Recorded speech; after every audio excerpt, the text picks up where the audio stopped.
Second, I'm just waiting on notification.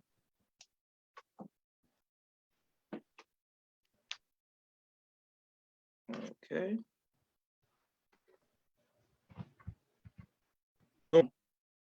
And we are live. I want to thank everyone for tuning in to a very special edition of Off the Record on the People's Podcast this afternoon. We have an incredible guest with us, one who's going to give us some amazing information as well as inspiration, and that is none other than our brother James L. Mohammed. First of all, assalamu alaikum, sir. Wa alaikum salam. Yes, sir. The first thing that we want to, first of all, I want to thank you on behalf of myself, my family, and the viewing audience of the People's Podcast for taking time out of your busy schedule to come have a conversation with us. The first question that we want to know, sir, is when did you first hear the teachings of the Most Honorable Elijah Muhammad? Praise be to Allah. In the name of Allah, the Beneficent, the Merciful, I bear witness there is no God but Allah. I bear witness that Muhammad is his messenger. I heard the teachings in around 1988, 89. I was a teenager, and of course, you know, at that time in hip hop, groups like Public Enemy and Big Daddy Kane and KRS One, they were all kicking the knowledge of self in the music. And you could hear little snippets of the minister's voice coming through the music. And so I would, as being a hip hop fan, I would be like, who is this man Farrakhan? You know, because they was pumping Malcolm X at the same time. And, you know, I looked at Malcolm X and I read his autobiography, and it made me look for the nation. Beautiful. Praise be to Allah. Yes, sir. Now, once you found the nation, what was it specifically that resonated with you that made you want to accept it? Well, initially it was the, you know, seeing the brothers drill, like seeing the S1W's drill.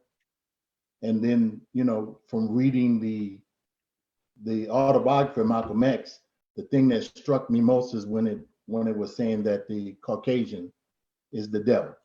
And that highlighted in my mind. And then, of course, following that, speaking on that God is a man, and in particular the black man. And that resonated with me as well, because I had never entered my consciousness or my idea to consider that God would be flesh and blood or devil as beautiful. Praise be to Allah. Yes, sir. My uncle, Minister Jamil, sends the greetings. He says, welcome, Brother James. I'm proud of you more, Uncle Jamil. And he said, what city did you enter? He said, what city did you enter the ranks, sir? I came into the Nation of Islam in the great city of San Diego, California, in Muhammad's Mosque number 8. Beautiful. Yes, sir. Now, how was that? Okay, yes, sir. Now, how did it go from you being in the Navy to coming to the Nation? How did that transition work out? Well, that's the beautiful part of it, brother. At the time, I was in the military, in the United States Navy, and I could not join onto my own until I had got out of the military. As you know, I couldn't register with my nation, and so I filed for a conscious objector status while in the military. And at the duty station that I was on the USS Ranger, in 91, they accused me of being a saboteur and a mutinous and trying to kidnap my CO because I had filed for conscience objector. So how, yes, sir. So how was that resolved? Well, the charges were false. They were found that there was insufficient evidence to that we were going to do these things. All we were doing was teaching Islam, what we knew on the ship, because at that time there were no chaplains that were imams in abundance in the military, and in particular on that duty station, at that duty station. So they tried us in the Philippines, and they found that the evidence was not, there was not enough evidence to charge us with that based off the accusations of one of our shipmates, because we were having meetings on the ship. We were still in the Philippines, but there was a volcano called Punatobo Mount Punatobo that erupted, and a typhoon hit the island, and that's what caused us to be evacuated out of the Philippines. Hmm. Yes, sir. Yes, sir. Okay, so you evacuated from the Philippines, and did they give you an honorable discharge, dishonorable discharge? Like what was the end result? Like how did that work? They gave me new orders, and I had to reapply all over again. I got a new duty station, Hmm. and at that time they were still trying to, I guess, convince me to stay in the military.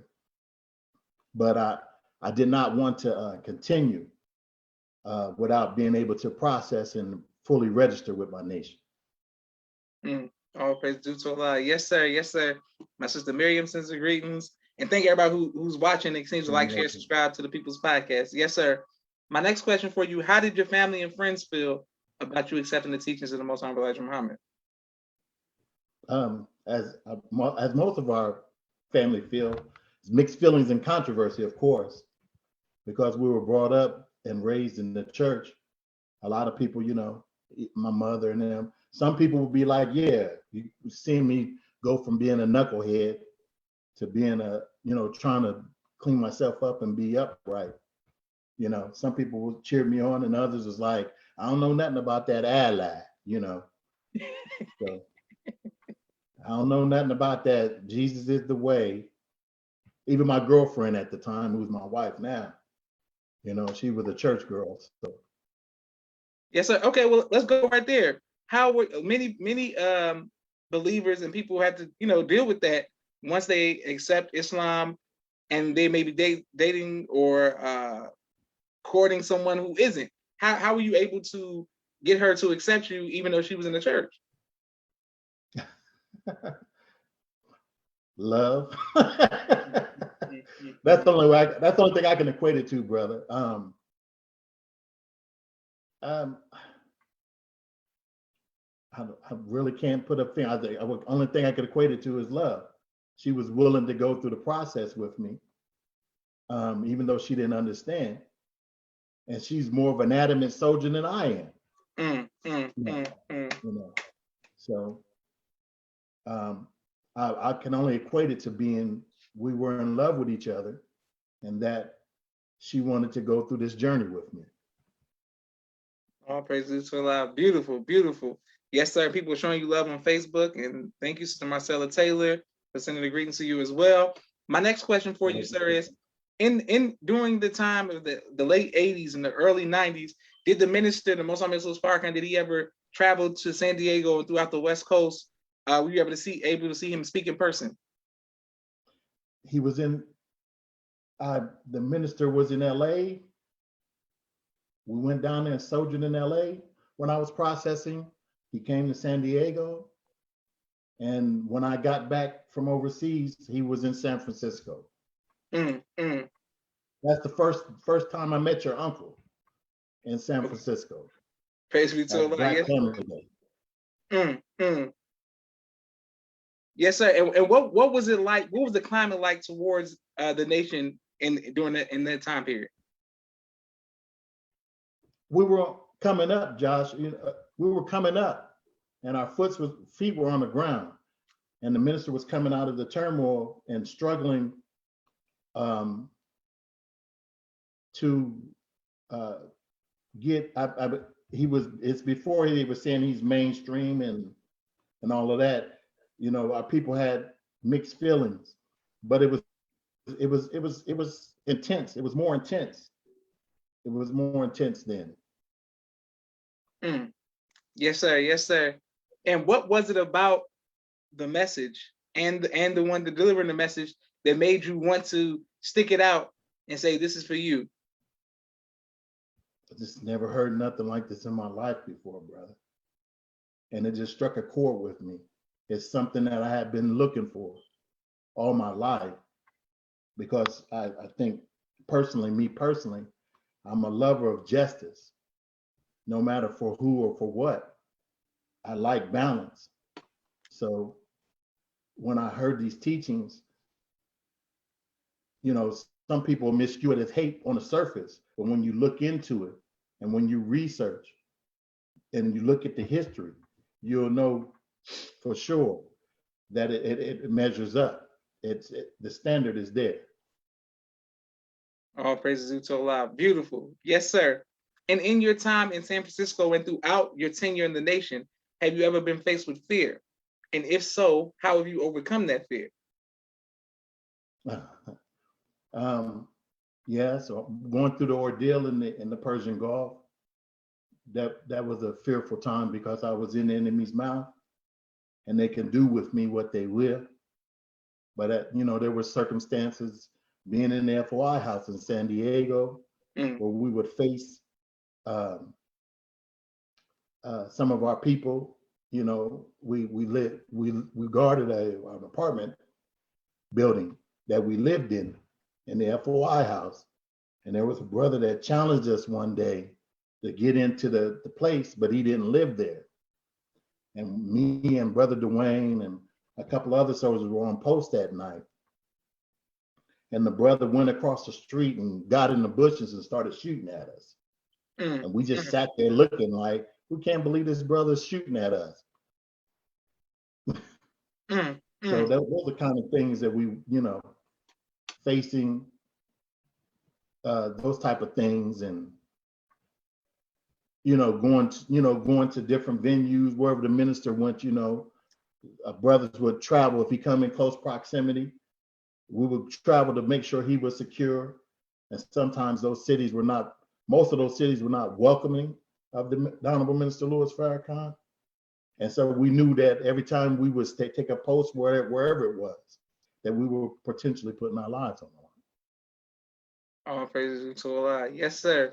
Well, I want to make sure that I thank you on behalf of myself, my family, and the viewing audience of the People's Podcast for your sacrifice, for putting yourself on the line to help establish Islam here in North America. We definitely appreciate you, sir, and we are grateful. Yes, sir. What about the Million Man March? What was it like leading up to the Million Man March, and how did it personally impact you?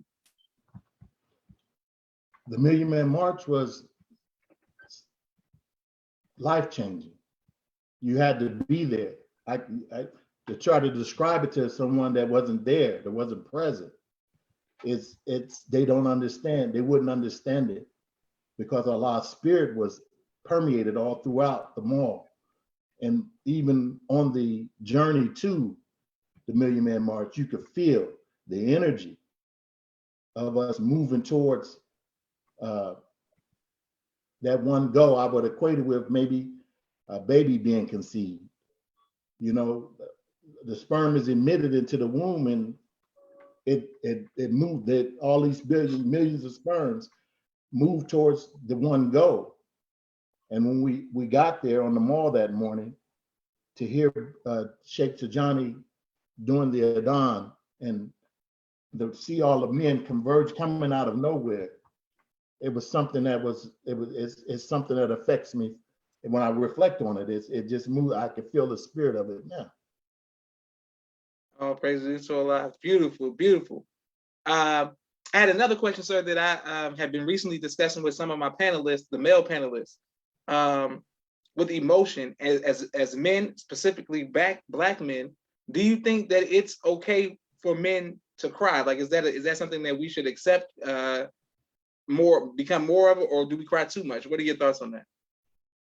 Do we cry too much? I think we cry too little. Okay.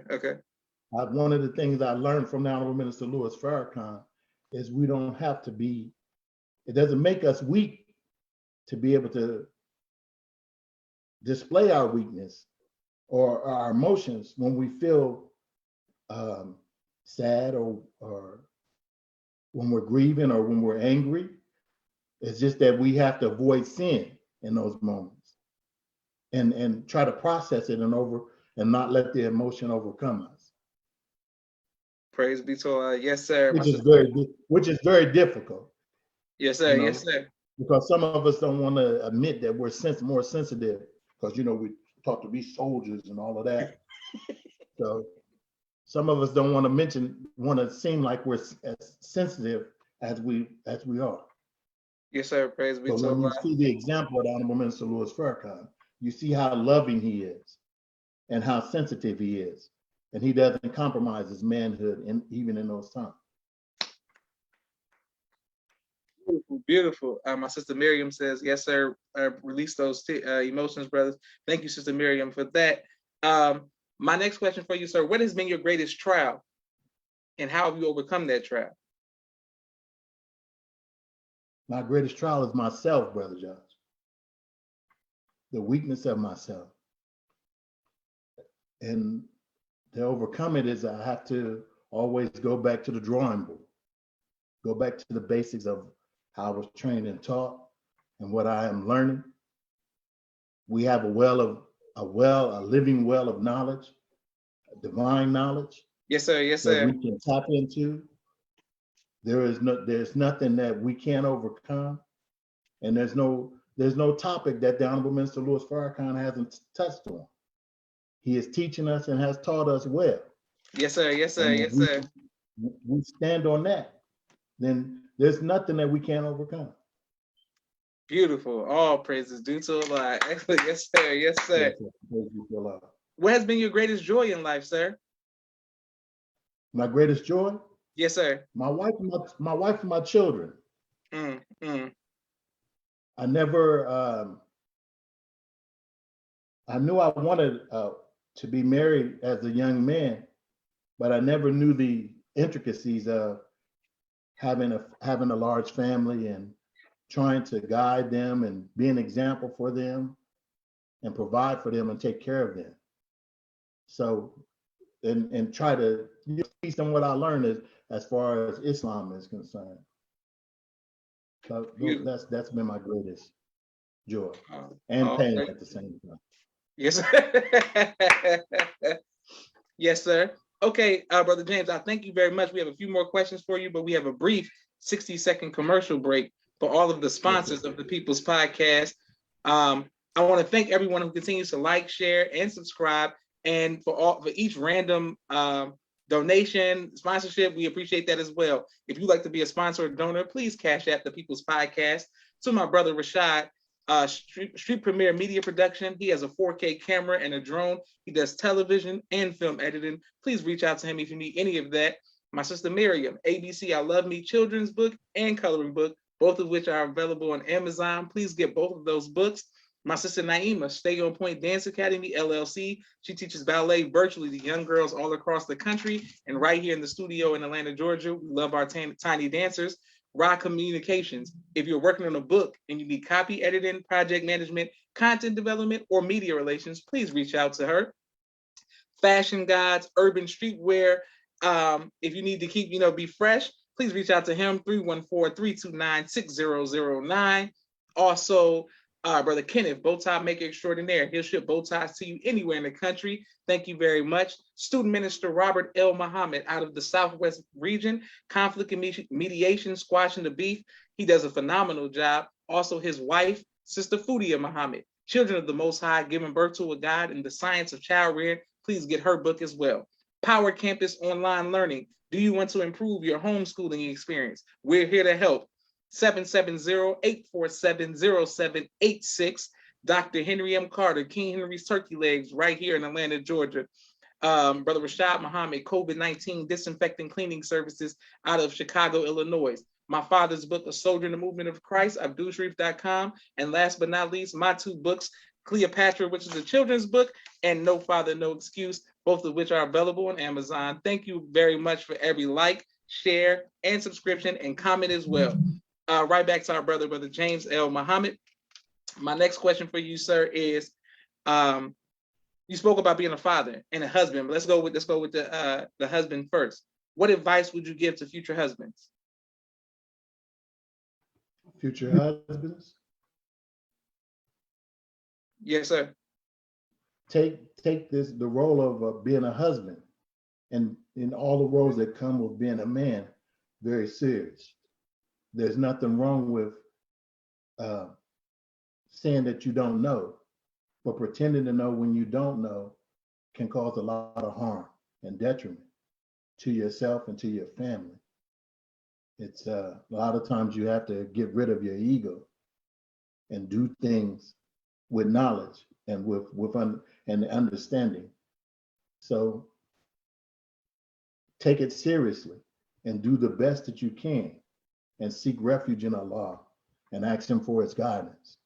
And because it's the most important thing you'll do in your life, you'll find that that's probably one of the main reasons why you're here.